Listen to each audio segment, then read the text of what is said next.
Here are the 9 things that I decided to do to make my 2025 a little bit better than 2024.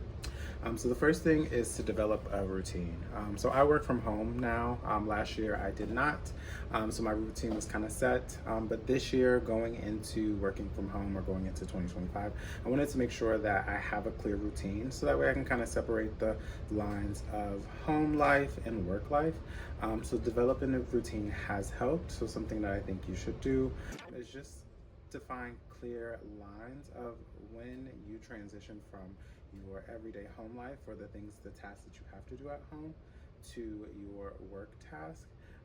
So maybe you create a schedule where you have a start time for work and an end time for work, so that way it's very clear and you don't really blur the lines there. The second thing is drink water and get your steps in. Again, I do work from home, so it is a lot of just sitting in front of a computer. So I'm not always hydrated and I don't always get my steps. So those are some of the things that I have started to incorporate into my routine and into my life for 2025. Another thing that I've also wanted to incorporate is just reading. Reading more, reading often. It helps you with your vocabulary, with your memory. And then sometimes, because I'm sitting in front of a computer a lot, or I like to watch TV a lot, sometimes I feel a little slow. So reading a lot helps strengthen your vocabulary, and it just helps you be a more well-rounded individual, so that way you can have certain conversations or different conversations with different types of people. The next thing would be take notes and using your calendar. So this is something that I did not do in the past, but something that I've started to do a lot more of lately. So using my notes app on my phone, I might think of something that I need to do, so like a reminder, or I'll put that in my notes app. Or sometimes I might want to think about meal prep ideas, so I'll put that in my notes app and then just go back to it later when I'm trying to figure out things to make for dinner or for lunch. And then using my calendar. So this is something that I picked up from my husband. I never use my calendar for anything unless it was like my work calendar. But some of the things that I do now is put doctor's appointments, put barbershop appointments, also when our son is out of school, so that way we can kind of figure out childcare. Put that on the calendar as well, so that way we can kind of plan things in advance and we're not really like scrambling to the last minute. So that is something that has helped as well. Another thing that I am doing in 2025 is saying no. It's okay to say no, especially when you don't want to do something that's not going to serve you or help you, accomplish the goals that you set for this year. So I find myself saying no a lot lately. You don't have to do everything with everyone at one time, right? Just say no. Another thing is prioritizing your life. So something that I want to make sure that I continue to do is just prioritize the things that are important to me. I do like friendships. I do like going out and being with my friends.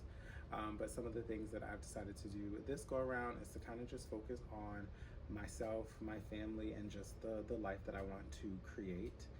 So it's just prioritizing the things that are important to me right now at this moment. And you shouldn't feel bad about that. I don't feel bad about it at all, because why should I?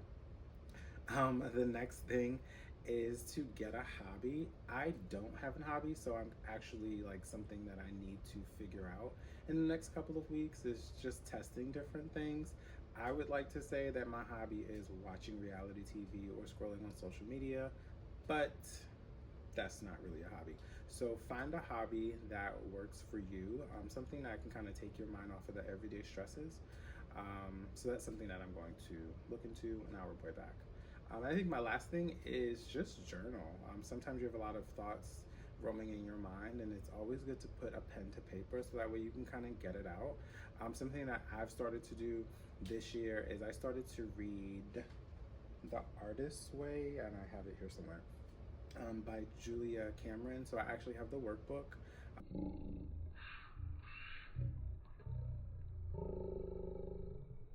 She recommends is doing like morning pages right in the morning, like after I drop off our son at school. I'll calm myself down, and then I'll just write whatever is in my mind, and then I'll move on to the next task. Journaling is something that I used to do a lot of a couple of years ago, and then I stopped.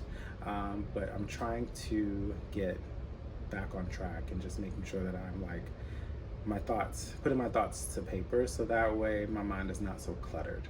Another thing I decided to do was set timers for social media apps. I don't do this in the app, but I might set an Alexa, or I might look at my clock and say, okay, for the next 30 minutes I'll scroll. I'll do mindless scrolling.